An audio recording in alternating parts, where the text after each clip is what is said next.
जी ये हमने बनाई है एक सोलिनॉइड, ठीक है। इसमें से जब करंट गुजरेगा तो क्या होगा, इसमें प्रोड्यूस होगी मैग्नेटिक फील्ड ऑफ लाइंस। और हमें पता है कि ये मैग्नेटिक फील्ड ऑफ लाइंस जो हैं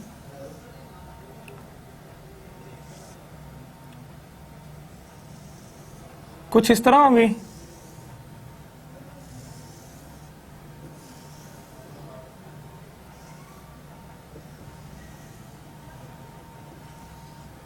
अब आप देख सकते हैं कि मैग्नेटिक फील्ड ऑफ लाइंस जो है वो एट दी सेंटर जो है वो कॉन्सेंट्रेटेड है, ठीक है, और आउटर साइड्स पे क्या है वो कम है, ठीक है। अब क्वेश्चन ये है कि लेंथ ऑफ द सोलिनॉइड जो है अगर हम डबल कर देते हैं, पहला पार्ट है कि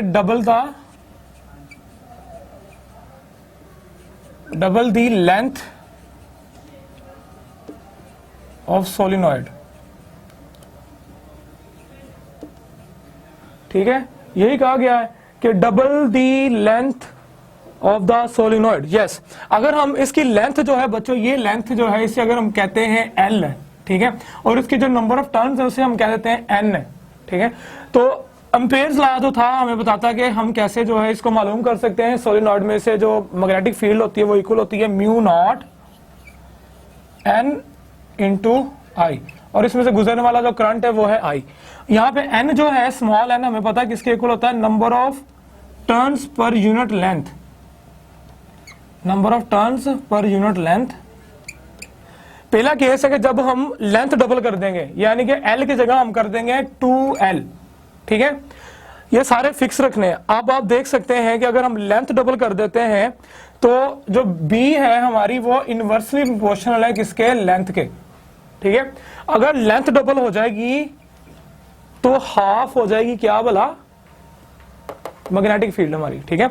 यानी कि अगर हमने लेंथ जो है वो डबल कर दी है, क्योंकि inversely proportional double the length, मतलब क्या है कि हमने इसकी लेंथ ज्यादा कर दी तो इसके अंदर से गुजरने वाली मैग्नेटिक फील्ड ऑफ लाइन जो है वो क्या हो जाएंगी, या मैग्नेटिक फील्ड इंडक्शन जो है या मैग्नेटिक फील्ड जो है इस इनसाइड वो क्या हो जाएगी, हाफ हो जाएगी, हाफ रह जाएगी इसकी मैग्नेटिक फील्ड, ठीक है। इसी तरह अगर हम जो है लेंथ सेम रखते हैं जबकि नंबर ऑफ टर्न्स जो है वो अगर इंक्रीज कर देते हैं तो इट मींस दैट कि यहां पे हमने नंबर ऑफ टर्न्स जो है डबल कर देनी है। अब नंबर ऑफ टर्न्स डबल होने का मतलब ये है कि लेंथ तो उतनी नहीं है जबकि ये नंबर ऑफ टर्न्स जो है ये ज्यादा कॉन्सेंट्रेटेड हो गई है, ज्यादा हो गई है। तो यहां पे अगर हम देखें एक चीज को, वो ये है कि बी जो है हमारी वो डायरेक्टली प्रोपोर्शनल है नंबर ऑफ टर्न्स के, नंबर ऑफ टर्न्स की क्या है, डायरेक्टली प्रोपोर्शनल है। अगर हम इसको 2 टाइम कर देते हैं तो बी भी हमारी क्या हो जाएगी, 2 टाइम हो जाएगी। तो सेकंड केस था double the number of turns, ठीक है, नंबर ऑफ टर्न्स, ठीक है। नंबर ऑफ टर्न्स जो है हमने डबल कर देनी है, लेंथ सेम रखनी है। पहले वाले में हमने लेंथ डबल करनी थी, नंबर ऑफ टर्न्स जो थे वो सेम रखने थे। अगर हम नंबर ऑफ टर्न्स जो हैं वो सेम रखते हैं, लेंथ डबल करते हैं, तो हमारी जो मैग्नेटिक फील्ड है इनसाइड द सोलिनॉइड वो हाफ हो जाती है। इसी तरह अगर हम नंबर ऑफ टर्न्स डबल करते हैं, लेंथ सेम रखते हैं, तो मैग्नेटिक फील्ड हमारी 2 टाइम हो जाएगी, डबल हो जाएगी, ठीक है। तो इसका आंसर आपने इस तरह लिखना है। अगला क्वेश्चन जो है वो देखते हैं।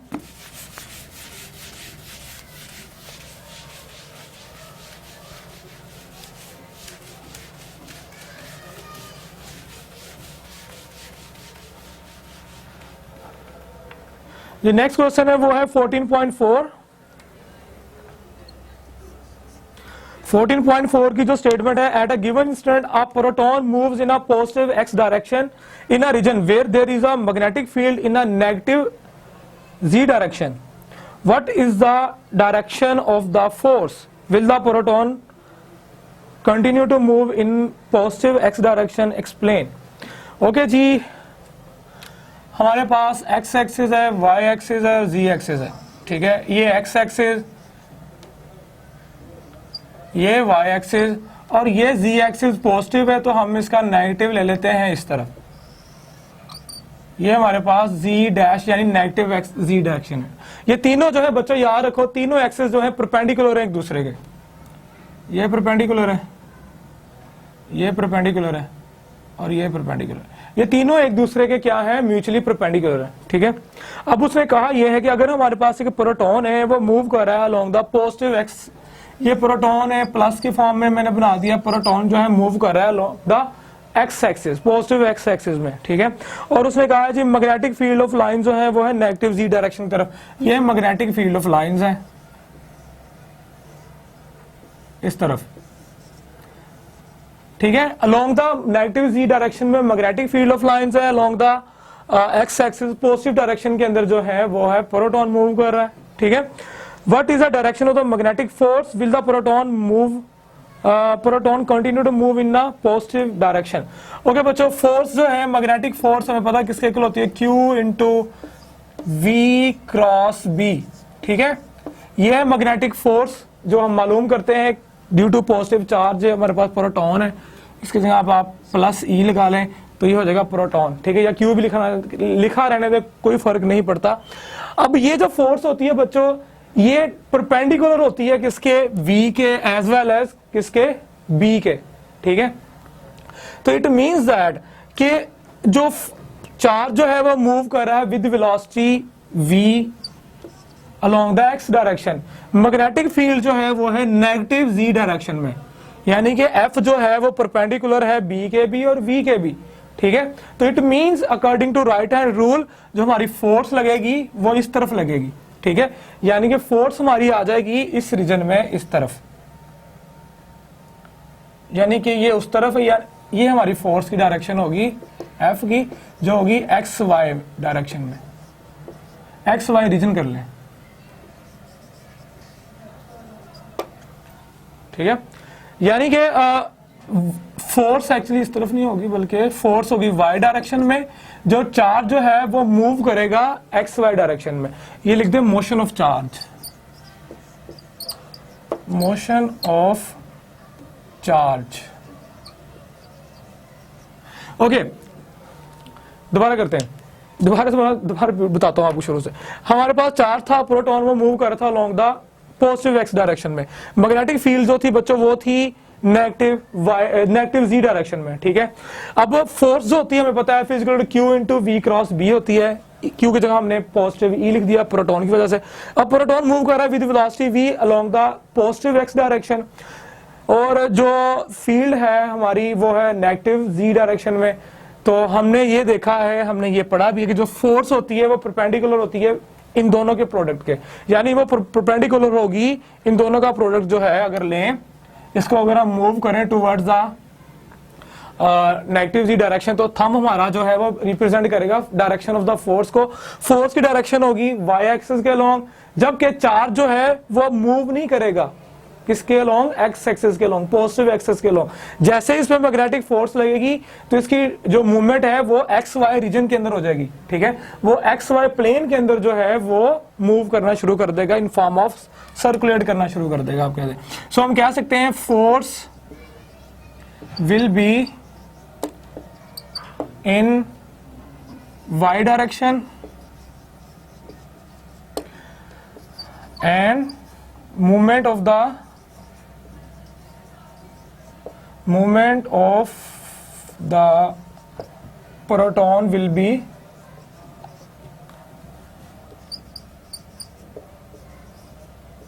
in x y region,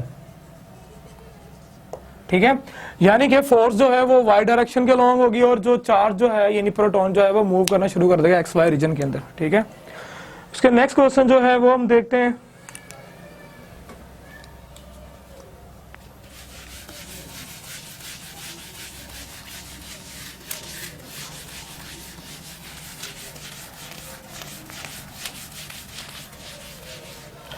ji next question जो है हमारा नेक्स्ट है 14.5। 14.5 की जो स्टेटमेंट है, two charge particles are projected into a region where there is a magnetic field perpendicular to their velocities, if the charges are deflected in opposite direction can you say what can you say about them. Okay जी, हमें ये कहा गया है दो चार particle को हमने एक रीजन के अंदर प्रोजेक्ट किया है जहां पे मैग्नेटिक फील्ड जो है वो उनकी वेलोसिटीज के परपेंडिकुलर है, ठीक है। ओके अगर वो उसके परपेंडिकुलर है, if the charges are deflected in opposite direction, अगर वो ऑपोजिट डायरेक्शन में डिफ्लेक्ट होते हैं, so what can you say about them, आप उन चार्जेस के अबाउट क्या कहोगे? हमें पता है दो तरह के चार्जेस होते हैं, एक होता है इलेक्ट्रॉन और दूसरा होता है प्रोटॉन, ठीक है। अगर इनको अगर हम सब्जेक्टेड करते हैं, प्रोजेक्ट करते हैं inside the field, magnetic field, ठीक है। अब ये मैग्नेटिक फील्ड जो है हमने इस तरफ इनको प्रोजेक्ट किया है इस डायरेक्शन में, तो मैग्नेटिक फील्ड जो है वो इनके परपेंडिकुलर डायरेक्शन में है जी, इस तरह। ओके जैसे ही ये एंटर होते हैं मैग्नेटिक फील्ड के अंदर, तो ये ऑपोजिटली जो है एक इस तरफ चला जाता है और एक इस तरफ चला जाता है। ऑपोजिटली ये जो है दोनों चार्जेस जो है उसने कहा है कि ऑपोजिटली जो है ये मूव करना शुरू कर देते हैं, ऑपोजिटली डिफ्लेक्ट हो जाते हैं, ठीक है। हाँ जी यही कहा गया। Okay deflected in opposite direction, तो ये ऑपोजिट डायरेक्शन में डिफ्लेक्ट हो जाते हैं।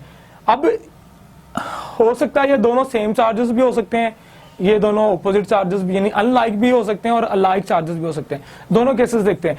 इन केस फर्स्ट केस हम करते हैं अनलाइक चार्जेस, अनलाइक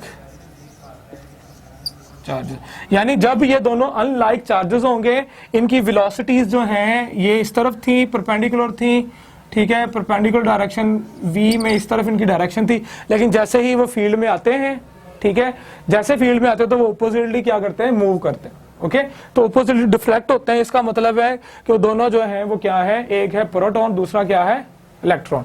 अगर हम सेम चार्जेस को लेते हैं तो इस केस में हमने सेम चार्जेस को ऑपोजिट डायरेक्शन से जो है प्रोजेक्ट करना है, सेम डायरेक्शन से नहीं करना। अब हम क्या करेंगे, एक चार्ज को यहां से प्रोजेक्ट करेंगे इस तरफ, सेम चार्ज चाहे वो इलेक्ट्रॉन है चाहे वो प्रोटॉन है, और दूसरे को इस तरफ, यानी ऑपोजिटली अगर जो है हम ऑपोजिटली इनको प्रोजेक्ट करेंगे सेम चार्ज के हिसाब से। लाइक चार्जेस जो है अगर हम लें बी केस के अंदर, अगर हम लाइक चार्जेस को लें तो इनको अगर ऑपोजिटली इन्हें प्रोजेक्ट करते हैं विद वेलोसिटी v, इसकी इस तरफ वेलोसिटी इसकी इस तरफ है, चाहे ये वो है इलेक्ट्रॉन है, चाहे ये प्रोटॉन है, तो ये फिर भी डिफ्लेक्ट करेंगे ऑपोजिटली डायरेक्शन में। यानी ऑपोजिट डायरेक्शन में ये डिफ्लेक्ट कब करेंगे, when if either the charges are unlike, okay, when they are unlike charges they will deflect in opposite direction, and if they are like charges we will project both of these two charges in opposite direction, okay, into the magnetic field. अगर इन्हें हम magnetic field के अंदर जो है oppositely project करेंगे एक इधर से और एक इधर से, तब भी ये जो है क्या करेंगे, ऑपोजिटली जो है डिफ्लेक्ट हो जाएंगे, ठीक है। तो इस आंसर जो है इस क्वेश्चन का आपने इस तरह लिखना है।